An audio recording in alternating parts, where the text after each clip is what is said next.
அல்லாஹ் என்னை மன்னிக்க வேண்டும் யா ரசூலல்லாஹ், அல்லாஹ் என்னை மன்னிக்க வேண்டும் யா ரசூலல்லாஹ், மிஸ்தாவுடைய குடும்பத்துக்கு நான் உதவி செய்வேன் யா ரசூலல்லாஹ்.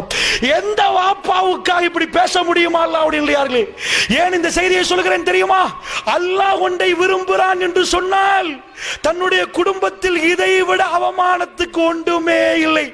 அதை எடுத்துக்கொண்டு மக்கள் மன்றத்தில் பரப்பினவருக்கு குர்ஆனாய திறங்கிற நேரம் அல்லாஹ்வுடைய தூதருக்கு முன்னாடி அந்த ஃபேமிலி தான் அங்கே இருக்கிறது, வேற யாரும் இல்லை.